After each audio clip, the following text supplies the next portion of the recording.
Here we are looking at Veronese, and this is the feast in the house of Levi. And then in parentheses, I've given it a different title, the Last Supper. We'll talk about why we have these two different titles in a bit, but let's look at the period style. So yes, technically it's mannerism, but I am further defining it as Venetian mannerism. Veronese, he is living and working in the Venetian Republic. His last name literally translates to guy from Verona, Italy, which at this time is under the control of the Venetian Republic. Here we are looking at an elaborate architectural space. We have these three big archways and these beautiful columns that hold up this scene. When we look at this, we're supposed to be pulled into the spectacular pageantry and presentation of color and architecture and costume. The painting, here it is as it stands today. The painting was originally for a refectory in a very wealthy monastery in Venice. The monastery was called Santi Giovanni e Paolo. It's been removed and it's now in the Venetian Accademia. But I like this image here because it helps you understand the size. The figures that are in the front of the scene are life size. So standing in front of it, it would be easy to imagine yourself within this scene, in this moment. Okay, so what's going on, Miss Cortez? All right, the original title was called The Last Supper. And if you remember, I just told you, this was painted for a refectory. Refectory is a place where the monks of a monastery would gather to eat, like a cafeteria. And the subject of the Last Supper is not an uncommon subject matter for a refectory because it is the Last Supper in terms of the moment or the scene or the theme. The Last Supper is when Jesus and his followers meet and he says that one of you shall betray me. And it is immediately after this eating, this supper, that Jesus is arrested and then begins the crucifixion, the Passion of Christ. So pulling back to the idea of a refectory being a space where you would see the Last Supper, you're seeing Jesus and his followers sitting down to a meal as you sit down to your meal. Okay, all right, Leonardo da Vinci did it too. So Veronese is not doing anything crazy there. But let's walk through the scene because it's pretty crazy. Imagine standing in front of this and you see two staircases that lead to either side of you. And you have a clear image of Jesus in the center. And then all of these figures dotting the sides that are pulling your attention. Immediately in the foreground, this guy with this gorgeous lime green silk or satin cape, he's pulling us in with this foreshortened hand. He's making this kind of open, grand gesture as he looks down the staircase. He's inviting us up the staircase, right? And as we walk up the staircase, we see servants. We see them cleaning and polishing, and then we start to hear people chattering as we rise up, and we see that the tables are being served, and we walk up and through, and then we see some kind of chaos movement around. We're going to come back to all of these figures in a bit. And then we pass by Jesus and his followers, and then look at the gestures. They lead us up and around. You see some people chatting. Can I have some more wine? And then we lead down and around. We see more platters being served, and then we go down the staircase. So we've really been invited to and just attended the Last Supper, and it's a party. The three arches here are deliberate. they're to echo the past. What we have is a way of creating a grand architectural space for a grand setting, a grand moment of grand people, but also it's calling back to the ancient Roman triumphal arches, such as this one. This is the Arch of Constantine. Now, the three-arched Arch of Constantine is often used in Christian imagery because Constantine was a Roman emperor who converted to Christianity. Its use is seen then as a triumph of Christianity. Okay, that makes sense. Veronese is not the first to do it. He's not going to be the last to do it. So why is this so controversial, Miss Cortez? Did I mention to you that this is controversial, this painting? Okay, well it is. It's very controversial. But you're still wondering why? Let's walk through it some more. The entire scene is something that if we lived in Venice during this period, it would look very familiar. This is so typically Venetian. The Venetians are all about party and splendor and pageantry, luscious fabrics and silks and textiles and elaborate parties and decadent things happening all over. That is what we're seeing here. And remember, this is for a refectory in Venice. So we've really stepped into not just any kind of a party, but a Venetian party. And let's walk in again. It's the side I want to start with. This side, this side. So as we walk up the staircase, we see figures. You know what? Here, I'm going to use this image again. As we walk up the staircase, we see figures. And, well, honestly, we should be noting color of skin.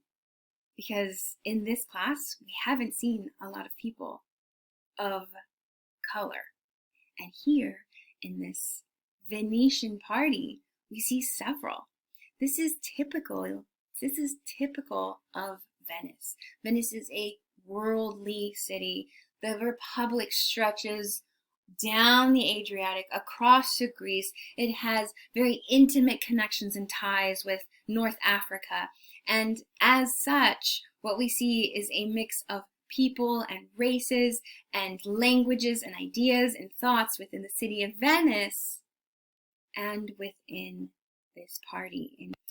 So now going back to this detail, we see a servant polishing the banister, and then we come up, we're greeted by our host. Come, welcome, welcome. We're just about to sit down to dinner. And then we have this young boy here who is dressed as a servant, and he's carrying a silver platter. He's chasing this man here, this little person, and he's dressed as a jester or a clown. Now, it's not, great to talk about it or see it now, but in the past, people who suffered from dwarfism, little persons, would often be selected as court jesters, clowns, amusements. They would be entertainment rather than treated like real humans. And so this man here, this jester, he's up to something. He's doing some kind of court mischief or party mischief. Maybe he took away something from this little kid who's trying to chase him down and be like, give it back to me. So we see the chaos of lots of people hanging out together. Look at here, a servant is putting down platters as people are looking and talking. Yeah. And then if we were to go onto the other staircase, we see the same kind of activity happening. Platters being put down, people moving to the side. And then look over here. We have these two men with pikes. The way that they're dressed, if we were alive during this period, we'd immediately recognize them, not as Venetian, but as German, as mercenaries from the Holy Roman Empire. What are they doing here? They're serving as guards. They're serving as like bouncers to the party, and they've stopped to have a bite to eat. It's very typical of what you see in any kind of large get-together. So the two guys are standing there, and one's looking at him, is there any mushrooms in that? And he's like, drinking some wine. Okay, okay. Look in the banister back there. We see a man in attendance at the party. He's looking down at what?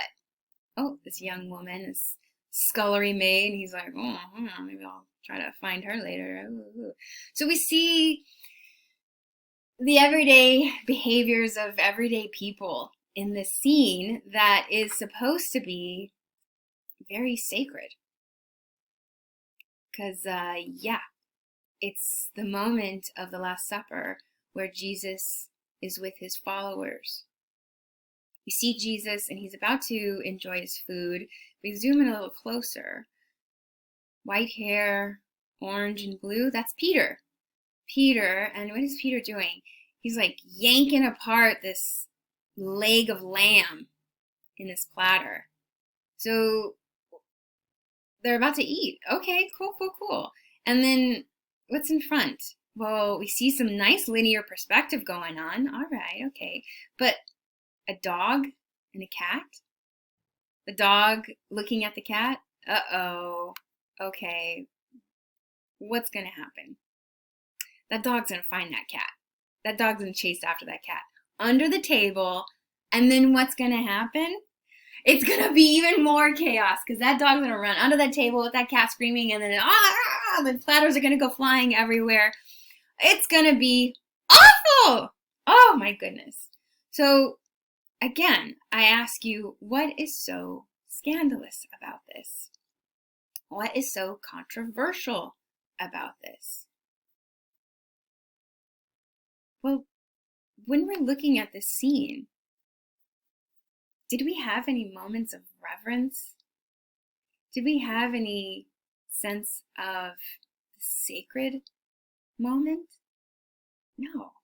Instead, we were easily distracted by all the glitz and all the glamour and all the movement of the other people. Now that is what Veronese intended. Like a true mannerist, Veronese is not going to give it to you straight. Here, this is the Last Supper. Let's all sit and contemplate it.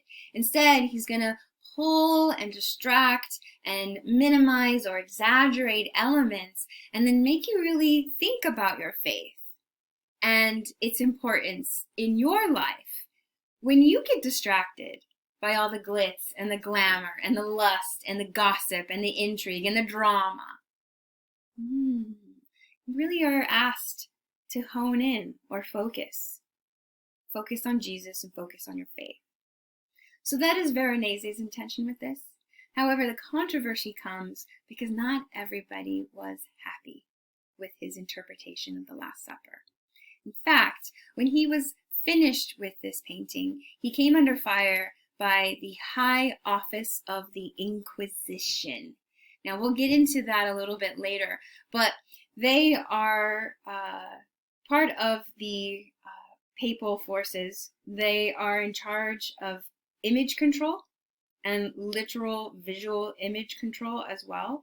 And so upon review of this finished painting in the refectory, Veronese was called out as a heretic. That his depiction of the Last Supper was sacrilegious, a disgrace. Some of the problems that they had with Veronese's Last Supper was all the pageantry, all of the luxury, all of the greed, all of the pride that was being put on display, and that would go against the humility and the piety of Jesus' teachings. Additionally, they had a problem with this central arch. They said to Veronese, you have Jesus with his followers about to eat, and that's great. Great. But you have Peter here very ungracefully ripping this lamb leg off of the platter. And lamb is often used as a symbol of Christ, the sacrificial lamb. So here we see Peter, and he's ripping at the flesh of the lamb, the sacrificial lamb, right next to him. They're like, that's really distasteful. Also distasteful, the fact that in front of Jesus you put this fight between a cat and a dog. We don't need to see that. We need to focus on the moment. Instead, you're having this dog with his dog penis just right there, and he's going to cause all this chaos chasing that cat around. Like, this is so inappropriate for this scene. And so they made a list of all the things they wanted Veronese to change. And Veronese, very clever. If you want to know his response, a transcript of his response, email me and I can send the transcript of his response to you. But Veronese, he's so smart. He was like, okay, I got it. So you have a problem with all of these things that you want me to change in the painting because it's not the Last Supper. Instead, he changed one thing, the title. He changed the title from the Last Supper to a different moment in the life of Christ. He changed the title to the Feast in the House of Levi. In the Bible, the feast in the house of Levi is one of Jesus' first miracles, in which he was at a wedding and he changed water into wine. So this party scene is now a wedding reception. And the empty goblets and glass decanters are all part of Jesus' miracle of changing water into wine. So, very cleverly, without changing anything, Veronese has converted a subject matter to a less solemn occasion. And therefore, we have two different titles. The original title of the Last Supper and its current title, Feast in the House of Levi.